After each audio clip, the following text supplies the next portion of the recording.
If you have an interest in horses and love learning more about horses, the horse industry, teaching, or even managing your own horse business, then you're in the right place. We would love you to join us on our mission, which is to improve the lives of horses around the world through the education of riders, handlers, and trainers. So get comfortable, listen in, and enjoy. I'd like to introduce Tom Curtin at Horse Chats today. Tom's going to talk to us about Outback Northern Territory, and he's going to give us a real and raw look into the training of working dogs and horses into the Northern Territory. He's one of the star Equitana presenters, but before we get into what he's going to do, I'd just like to remind you about International Horse College. So if you'd like to work in the horse industry but you're not sure where to start, then have a chat to the friendly team at internationalhorsecollege.com. With the wide variety of horse courses from complete beginner to qualified professionals and with students in over 20 countries, they can consider your individual requirements and guide you in the right direction. It could be recognition of RPL or recognition of prior learning or RPL, but simply go to internationalhorsecollege.com to start the conversation. Registered Training Organisation 31352. Now, Tom, welcome to Horse Chats. No worries. Thanks for having us on, Glenys. Appreciate it. Well, certainly we've been talking to a few educators and we're all looking forward to Equitana, but you're going to give us a real and raw look into training working dogs and horses in Outback Northern Territory. But before you do that, just so we can get to know you a little bit more, tell us your favourite quote. It could be an inspirational quote. It could be something that you tell people all the time, something that you talk to yourself all the time and remind yourself. Just tell us a bit about that. Yeah, well, I sort of grew up on a farm near Kingaroy, about 3 hours northwest of Brisbane. And when I was a kid, there was a neighbour that lived down the road, and he was a bit of a go-getter and very hard worker, very passionate. Got kicked out of school when he was 12 years old, and the teacher said he'd go nowhere, and ended up raising a family and doing a lot of horse work, cattle work, fencing, droving. He bought a couple of motels, and he's just living the life these days. But back then, his motto was, if the mind can conceive, the body will achieve. And so I've ever since just living by that rule, and really believe if you can really, visualize things and really work hard towards it, anything's possible. So that's been the biggest one in my life.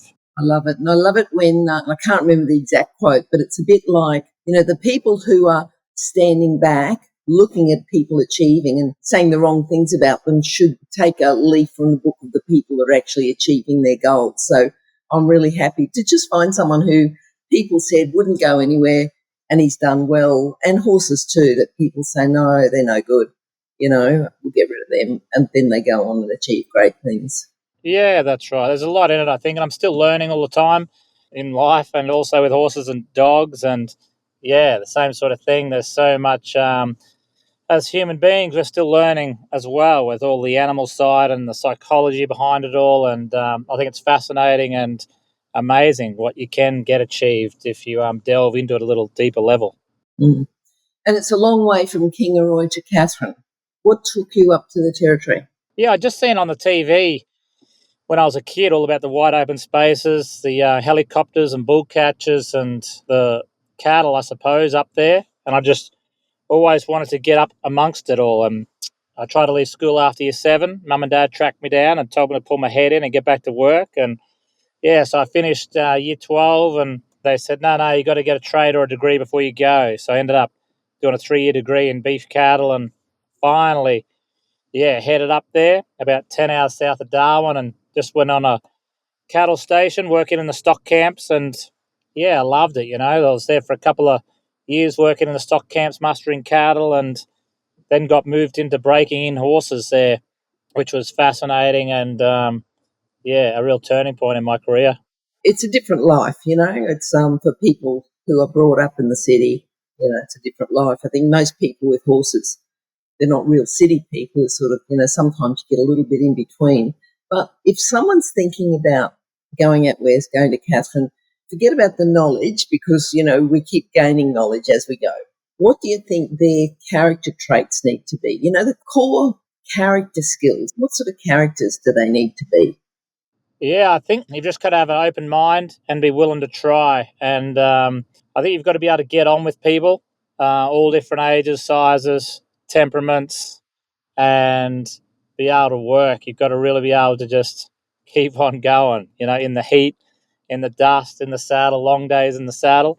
But the biggest things I found, sometimes you're working in 40-degree heat with 10 other personalities and under high pressure situations. Cattle will be going everywhere and you've got to keep you cool and keep your head in the zone. But if you can get on with everyone and do your part to make up the team, then I think anything's possible. And do you think the people that go even further, they don't just sort of go out there for a year or two and say, yeah, great experience and then move on. The people that stay there their whole life, is there something else that makes them stay there their whole life? I mean, obviously a love of the country, but anything else, do you think? In my situation, I went up there just very keen on the horses and the way of life in the Northern Territory with the wide open spaces. But for me, there was something that got in under my skin and really unearthed this passion for songwriting when I was up there. This old fella, I began to write a lot of songs on the back of a horse. This old fella gave me an old guitar, showed me 3 chords, and I used to sit around the campfire every night trying to practice the guitar. So for me, I don't know. There's a romantic side to it that people sort of advertise about getting out west or out bush and having a crack. And it is, I think, a combination of, the great outback and the sunsets and the weather and the people you're working with. But I also reckon there's something else out there that gets under your skin and really enriches your soul, I reckon. And in my case, it really turned me on my head and really got me directed into horse training and songwriting and living and staying up there in the top end. So it's been an incredible journey. I was going to ask you about the songwriting, how it started, but going from a guitar, learning 3 chords and then writing songs, and you've got quite a few available that you've written now.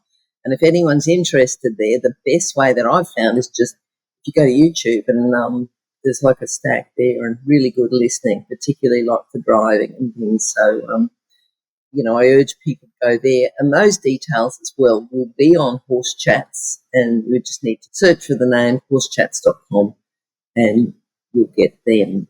But tell us about the first song that you wrote. Oh, yep. Well, I was in the mob of about 2,000 cattle, and I just felt that I was smack bang in the middle of the territory. So I was right up the lead, holding the lead, steadying them up. And we had about 10 other ringers all around pushing the cattle. We had to walk them 20 Ks that day. And I just began to write this song. And later that night, I was in the corrugated iron shower underneath the windmill and began to sing this song. And unbeknownst to me, I came out and there was 10 other people all gathered around the shower. It was a bit scary because it was rusty old corrugated iron. But I came out and they all just said, "Oh, what's that song?" And they really pressured me to keep singing every night around the campfire. And because back in those days, there was no TV, radio, or phone. We had to make our own fun. So the song probably sounded pretty good to them. They're pretty hard up for entertainment. So they all really got behind me and encouraged me to keep on writing and singing and went from there. And it was, a lot of fun talking to those guys and hearing their stories as well around the campfire each night. We've invited you on as an Equitana educator. And Equitana is basically, even though the country music, the dogs, they sort of fall into it, but the horses. Has there been a particular horse that you think, wow, I really learned a lesson from that horse? Sometimes the horses you learn the best lessons from are the ones that aren't that easy. Yeah, totally. Well, one of the horses, when I was about 15, Mum and Dad had this line of horses, but they were pretty headstrong. And he was an Australian stock horse, but he was pretty wild. It took me about 6 weeks before I started to ride. I got bucked off him 3 times in a row and nearly gave it all up. And then, I somehow managed to hang on and kept riding him. And we called him Nobby's Nuts. And you couldn't put your arm out on him or move your arm, and I bagged him down, and I used a lot of old style techniques. That's how we were taught back then, is to hobble them and tie their feet together and really try to manhandle the horse and wear them out before you got on them. So we did a lot of that stuff, but we weren't really engaged in his mind, looking back on it. And so, yeah, every time I gave him a rest or a few weeks off, he just reverted back to being a rat bag again. So that guy, we got him trained up eventually over a few years, and we eventually won a camp draft with him. But he really taught me respect with the horses. You can't really dominate them and try to manhandle the horse. It's all about their mind. And we had a lot of fun trying to do all that, but I learned some valuable lessons. Good. And then from there, how'd you get interested in doing trips with horses? Yeah, good question, really. I went to the Northern Territory and then got moved in from mustering cattle, and then got moved into breaking in horses. And then we got moved into doing a bit, about 10 years ago, started a bit of an outback show and working. I suppose it wasn't really tricks or anything like that with horses. It was just more about when I went out contract horse breaking, I had to do 10 or 12 horses in 3 weeks. And again, instead of trying to manhandle them, we sort of is more like, I suppose, getting bucked off all the time, So I started analysing the heck out of the horse's ears, the way they carried themselves, the wrinkles above the nostril, how they carried their tail, and different personalities the horses had. So that then when you ran 10 horses in, you could then, within a couple of minutes, start identifying their personality, how they're going to react. And then we use different techniques on different horses to fast track the process. So some horses you'd be using in a different template. And then other horses, you go, oh, look, this guy is more higher up in the hierarchy, so we have to be a little bit careful about these areas. And then, but the angle of the ears were the biggest thing for me on each horse, and the colour in their eye, the redness, if they're angry or frightened, just all those little things. And I'm still learning, but it's just fast-track the whole process of horse training, but then also making sure you're giving them the right time out so they can absorb the lesson as well. I'm sure having an open mind, you're saying, well, I'm still learning, but the actual time you have with the horses on a day-to-day basis, I'm sure that's got a lot to do with it, rather than just going out and spending an hour with the horse and, going back or doing something else. How many hours a day do you think you spend if you've got 15 horses to do? Yeah, that's right. We do big days, so we normally get up at 3, start 3:30, 4.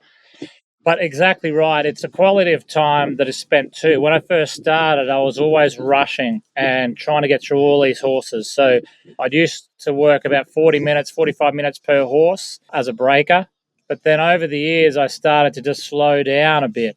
And I just found that in the 45 minutes, instead of rushing and trying to get all this work done, if I just slowed the lesson down a little bit more so the horse could absorb different things and get the horse to relax a little bit more, that's just become a crucial part of it. So I've found that a lot of horses, genetically, they're just bred to, over the years, generations, to escape lions and tigers and predators and things like that. So they're very under pressure, highly strung, but then we need to be able to get them from up there in that elevated state to relax a lot more quickly. So if I can help that horse find a pathway from right up here in the elevated state down and relax, then we can get that horse's thinking mind again to get back in the game and start absorbing the lesson rather than be always just worried the whole time. Especially these horses, some of them have been 4 and 5 year old unhandled,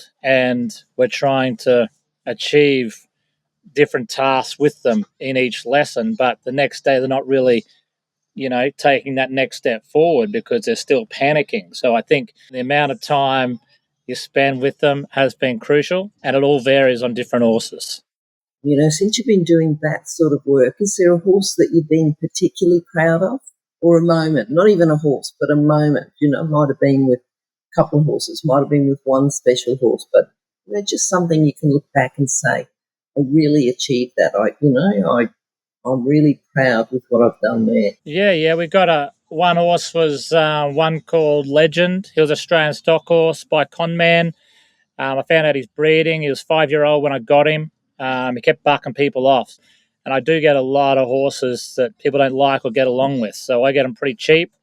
And yeah, I got this one down there, the Murrinjai track, about 4 hours south of Katherine. And yeah, sure enough, I got on him. He kept on rearing up and he tried to run me into the rails of the yard. So you had to be very careful of your knees and your legs. But yeah, I just started lying him down and eventually used him in a lot of shows up there, teaching people, how we lay the horse down. And I taught him to pick up my hat and roll out a swag and push a pram. And yeah, then we took him on tour. And yeah, he's been with me for the last 10 years and been in the Melbourne Convention Centre. He's walked the jetty at Bustleton over in WA. He's been to Sydney, Darwin Convention Centre.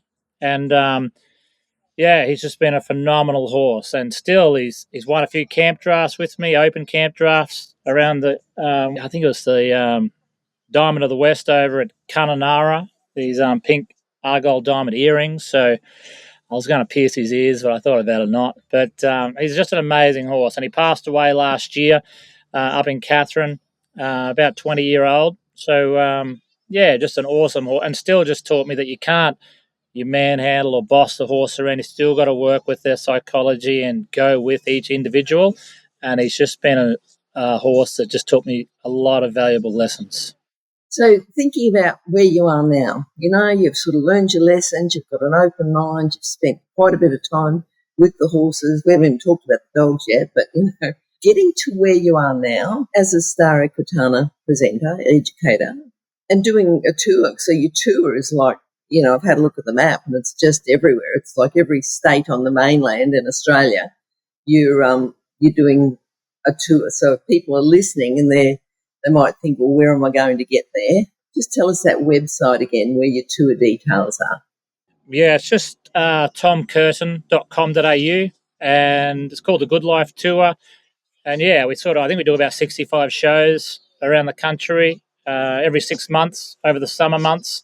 We tour, we get out of Katherine up in the top end of Australia where it's pretty hot and humid. And then we just get on the road and do an hour and a half outback show with horses and dogs. And then we do a concert as well. So we're sort of on the road at the moment down near Sydney way. And we'll just keep heading around towards Equitana, then over to Perth and up the west coast. What a great life for your kids, huh? Yeah, they've kids are doing school of the air. Yeah, they love meeting people, and my wife just put kid seats in the truck, so I drive the truck, and she drives the car and the caravan. So they've always been in the car with mum, but since she's put kid seats in the truck, I can't keep them out of there. So it's a big windscreen, a big movie screen for the kids, and they're off their iPads. They're just loving it in there. And I actually saw an emu the other day wandering around with about 8 chicks, and Harry, my 4-year-old, said, "Hey, Dad, look at that mother emu over there." And I said, "It's actually the mother lays the eggs, and then the father raises the chicks. The mother goes off, and the father then is raising the chicks." And it dawned on me that it's actually what I was doing in the truck, explaining all about fire breaks and exclusion fencing. But we have a lot of fun, and the kids really love it too. Good. But what about, thinking about where you are now and where you were when you're, back in Kingaroy and learning about horses? What's been the biggest challenge to get you just to where you are now? We won't talk about your parents and about how they stopped you and wanted you to get a degree. I'm sure that would have come in handy in the meantime. But, working in Katherine, but now you're out there, you're touring, you've got the opportunity to show your kids. What's been the biggest challenge if you think about that time? Yeah, I think, to be honest, there's been so many challenges. The amount of challenges is absurd. There's been so many, to be honest. We run an outback show, so I'll just lift a few, I suppose. The biggest one was I was training or starting a lot of horses under saddle for all the cattle stations in the NT when I first went up there. And then the live beef export ban hit in 2011. And then a lot of cattle stations just shut their doors. Their budgets couldn't work. And I was doing about 150 horses up there a year. And so overnight, everything shut down. My marriage sort of went to pieces at the time, and my 2 little kids went to Perth with their mother and just all financial stuff. So and I was left there and I thought, well, I went back singing, started singing at the caravan parks in Katherine and had this idea about starting up an Outback show. So I started that and doing a few horses on the side. And initially no one came to the first show and only one or two people would come to the show 3 times a week in Katherine. And so a lot of my mates said, Tom, it's ridiculous. You're good at training horses. Just keep with horses. Don't worry about these Outback shows. It's just a waste of time. But my gut feeling was just trust your gut. If I make it interesting enough, it could really work, you know? So I just kept on chipping away at it. And then gradually, more and more people started to come to the shows. So we started doing that. And then I went on the road. Sorry, I used to go down south to break in horses to Perth or Kingaroy over the summer months. And I'd keep starting horses under saddle there. And then I thought, what if we just have a go at seeing if we can take this Outback show on the road? And, you know, it was about 10 years ago. And I thought, well, no one really knows me. So what we did, we loaded up 20 panels, horse panels in the truck as well, set off down the West Coast, had 40 shows organised, but we were doing them 5 nights a week because I thought, man, if only 3 people turn up, you know, I've got to still put diesel in. I only had my wife and I and a couple of dogs and horses. So everywhere we went, we asked the people out there if they could donate a young horse, and we'll give a horse starting demo as well, all down the West Coast, which we did. And it all went to plan, thank goodness. There was still only, some places only had 10 people rock up. But, yeah, we've been the last few years and now we're getting a few hundred people come along to shows and things up the West Coast. And so I just think, you know, a lot of my mates said, Tom, you got rocks in your head. Why would you just set off there and think it's people going to rock up and see your shows? And I said, yeah, but what if they do? What if they do actually turn up and we get the marketing right? And, you know, it'll take time, but we could possibly, if we keep writing songs, fresh songs and new ideas to the shows and keep expanding our horizon every time and pushing ourselves and not staying with the same mold of the show, it's possible that we could expand. And, you know, I said, yeah, but I don't like your chances.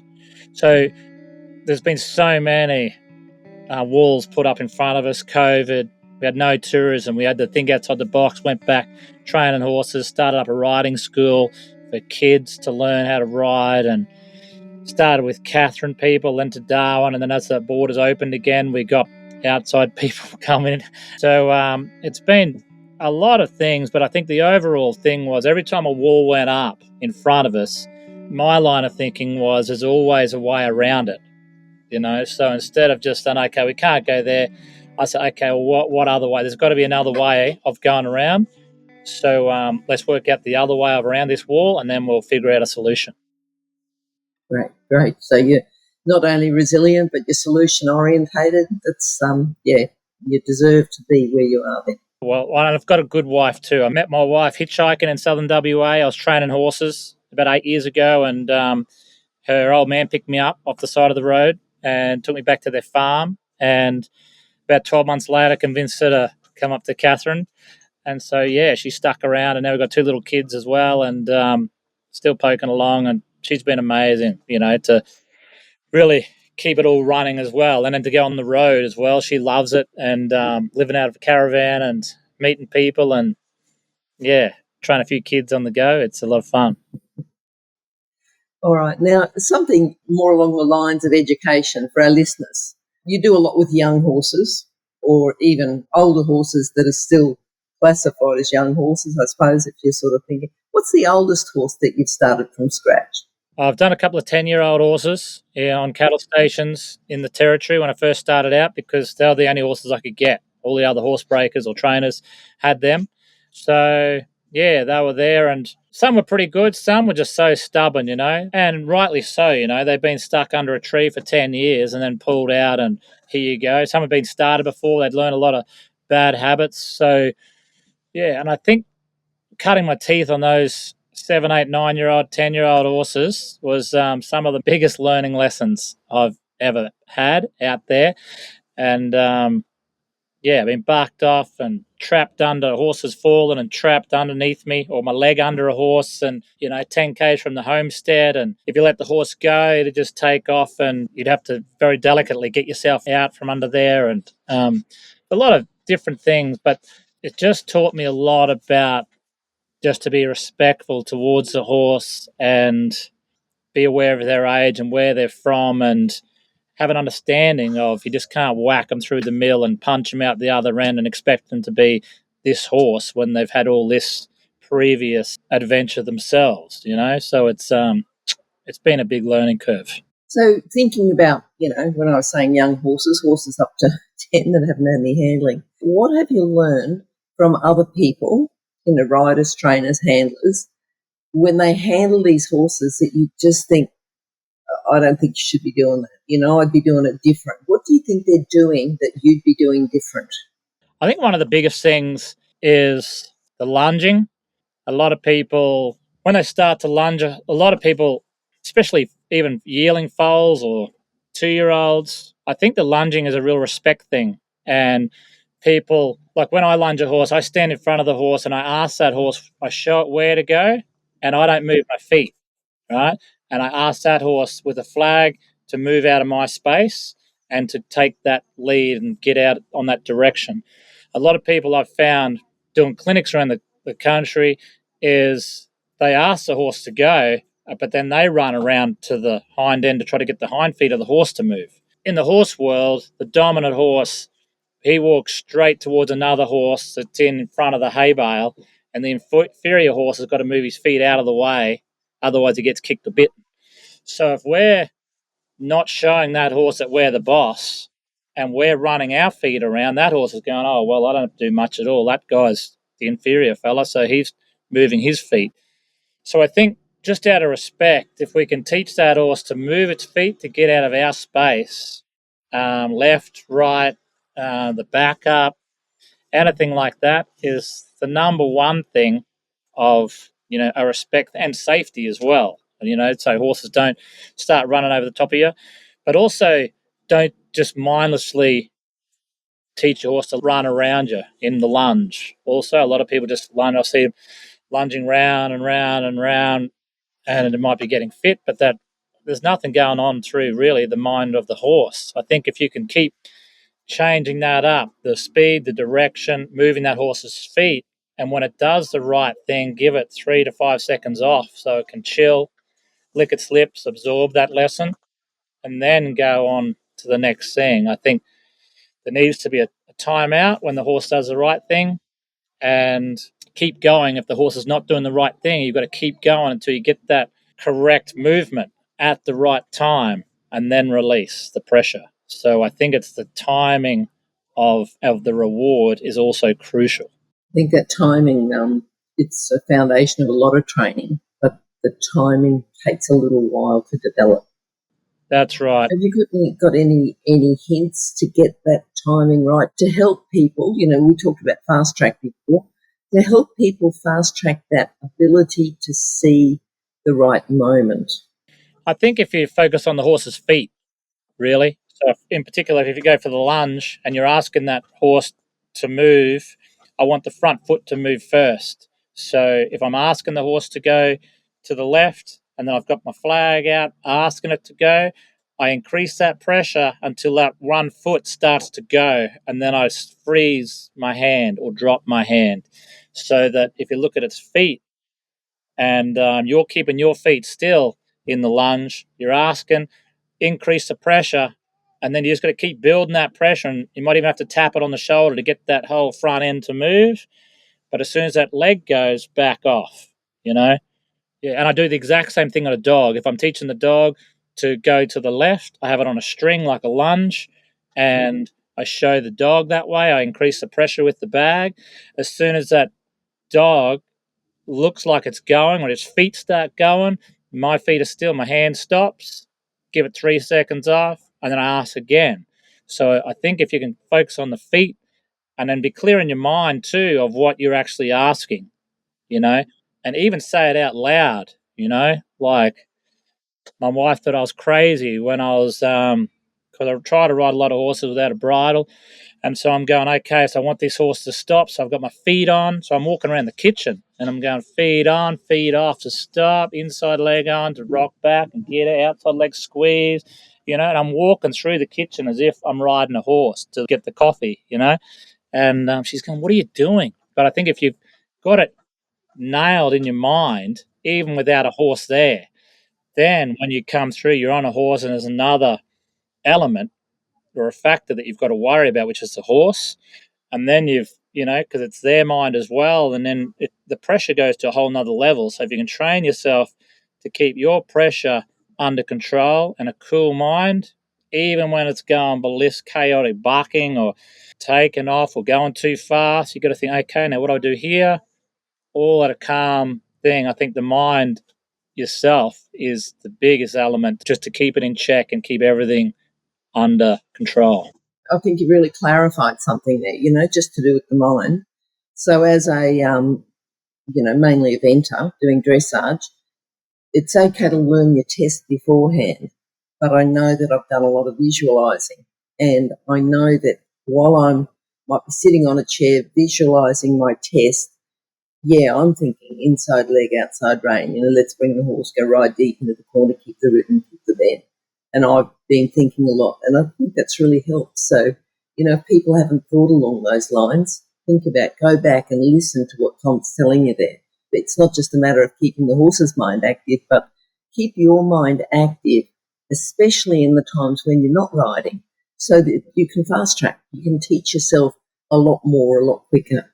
Yeah, that's right. You look like a bit of a wacko, but it's amazing, under pressure of when it all starts. Cause it's all cool when you're at home and there's no pressure and doing these little maneuvers on your horse and everything's cool. But then when you go out to an event, there's an added pressure of people watching, your peers watching, judges watching, there's a competition at stake, and that all just gradually starts to build. So you've got to try to keep all that in check.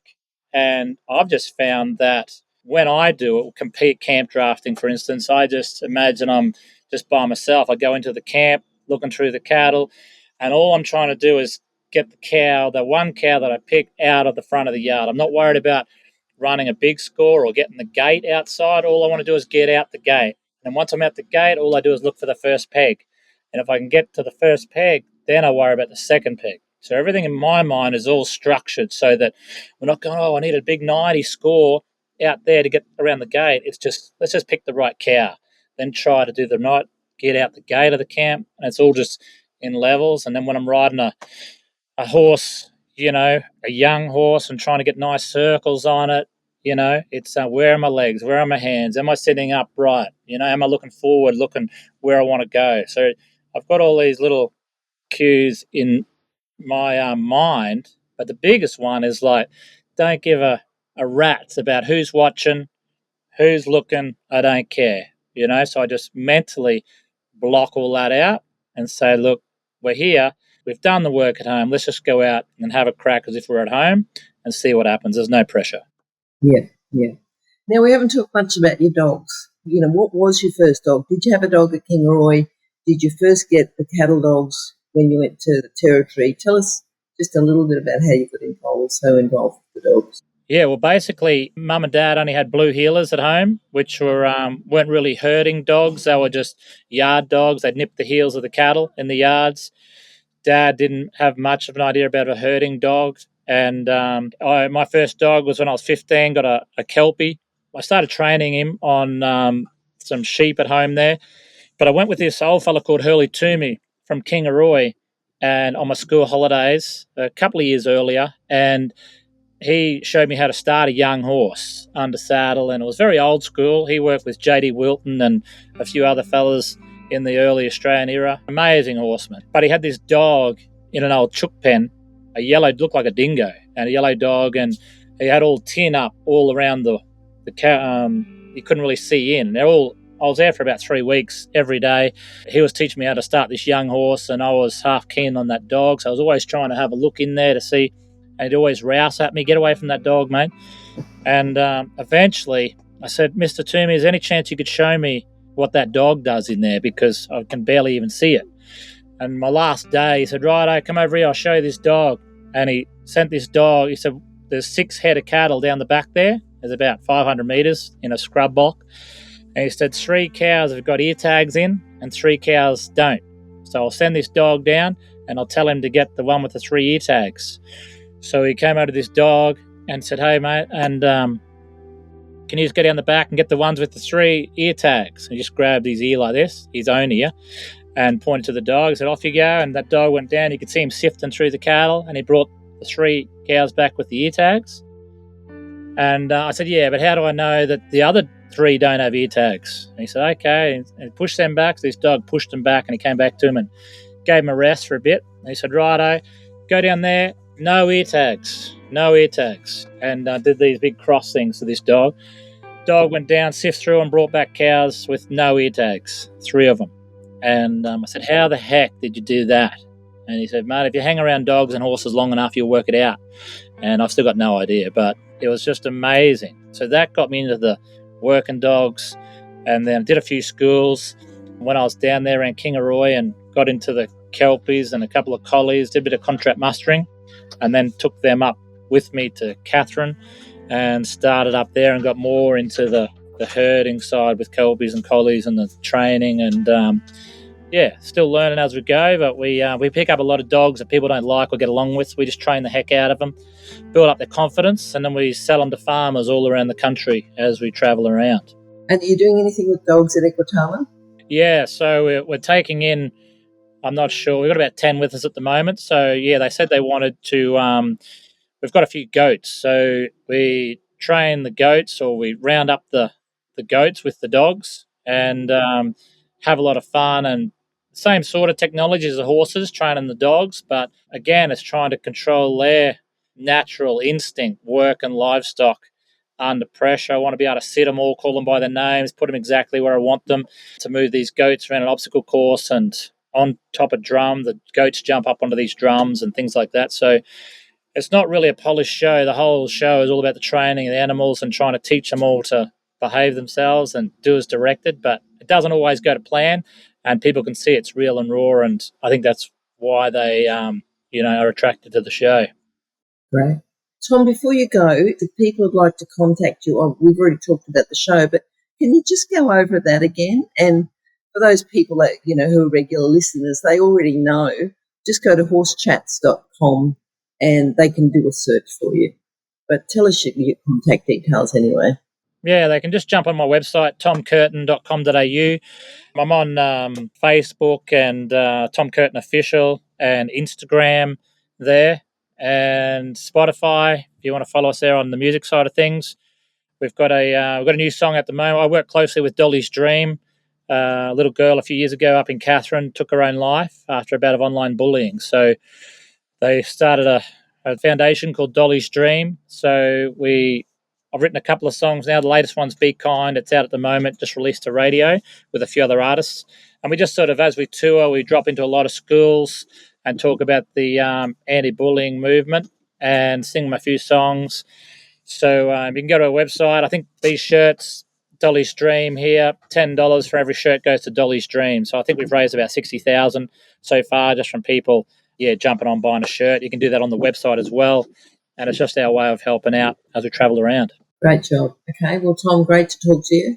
Have fun at Equitana, and we'd love to have you back on. We can talk about, I'm sure you've got a million other things that we can talk about and learn about from you. So we look forward to catching up again. Thank you. Thanks so much, Glenys, for having us on, and keep up the great work. Cheers. If you've enjoyed this chat, then please comment, rate and subscribe. If you'd like any changes or recommendations for guests, then please contact us through horsechats.com. And while you're online, have a look at the government-accredited courses at internationalhorsecollege.com. Registered Training Organisation 31352. Remember that our comments and instructions are general in nature and do not take into consideration your individual horses or your individual ability and circumstances. If you enjoyed this podcast, then please leave your comment below.